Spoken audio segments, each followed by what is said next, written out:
Buenas noches, mi nombre es Angie García. Hoy les voy a hablar sobre el renacentismo y la reforma protestante. Comenzando con el renacentismo, vamos a hablar un poco de las características. Entonces, el Renacimiento surge en el siglo XIV. Es un movimiento cultural que pone fin a la Edad Media. El Renacimiento, en el Renacimiento, el centro es la razón y el hombre. Como dijimos anteriormente, el centro del Renacimiento es la razón y el hombre. Esto lleva al hombre a buscar ir más allá. Y aquí se dieron las grandes navegaciones y la imprenta, las cuales dieron origen al capitalismo comercial. Gracias a las navegaciones y al invento de la brújula llegaron los pensadores, y gracias a ellos aparece la pedagogía renacentista.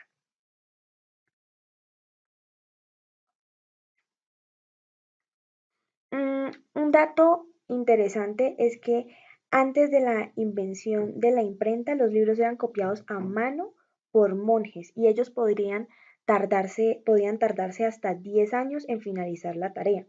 Pero pues gracias a Johannes Gutenberg, la literatura y la cultura se expandió debido a que se podía imprimir una gran cantidad de libros de manera automática y en muy poco tiempo.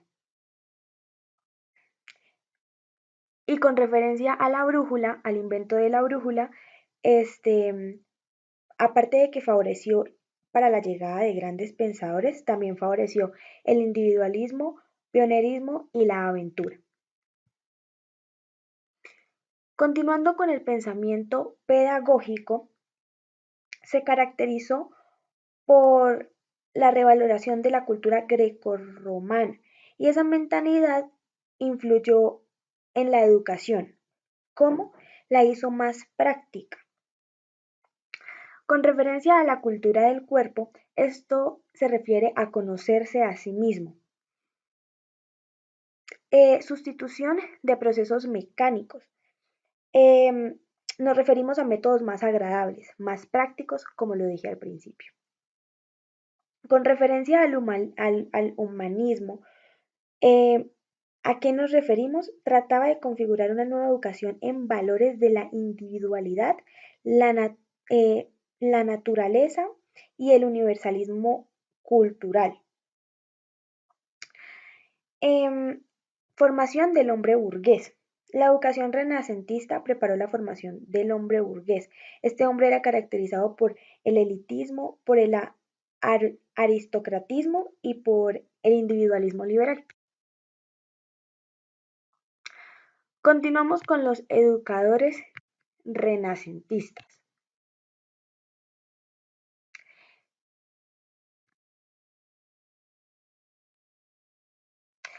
Nos encontramos primero con Vittorino da Faltré. Este hombre era un italiano humanista cristiano. Proponía una educación individualizada y él habría sido la primera escuela que se desarrollaría más tarde. Continuando con Erasmo de Sideiro, este hombre predicaba ideas humanistas, ejerció gran influencia en la literatura europea y creía que el raciocinio humano, eh, creía en que el raciocinio humano distinguiera entre el bien y el mal. Igualmente, este hombre incitaba el libre albedrío.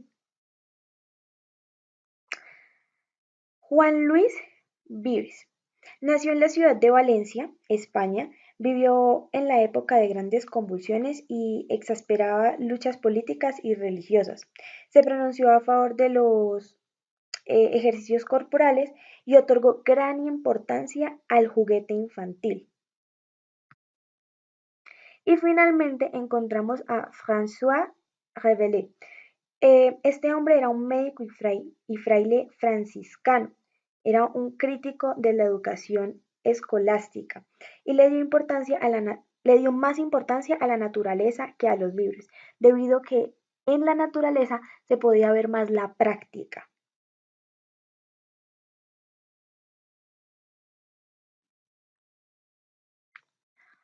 Ahora, continuando con la Reforma Protestante, en la Reforma Protestante nos encontramos con Martín Lutero. Este hombre, bueno, antes de comenzar con esto, se rompe la unidad religiosa y espiritual de Europa. Ahora sí, continuando con Martín Lutero. Martín Lutero nació en Alemania, 1483 a 1546. Fue un teólogo y fraile católico y la reforma protestante fue a manos de este hombre. Eh, las características.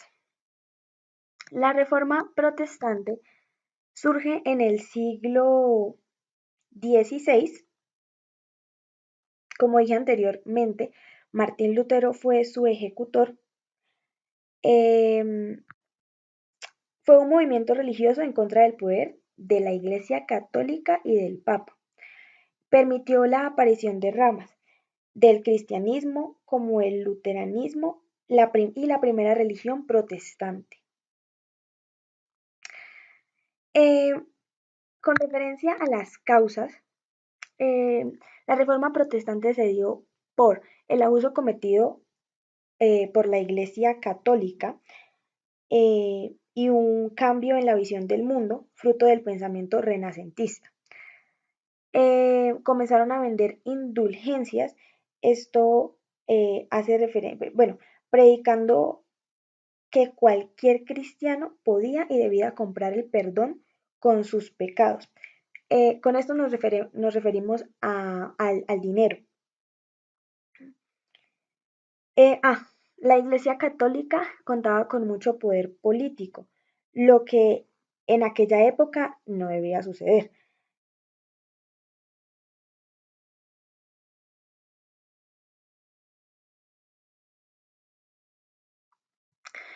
La Iglesia Católica inicialmente condenaba la acumulación de capitales, juntaba altas sumas de dinero y contaba con tierras. Generalmente estas venían siendo tierras de los fieles.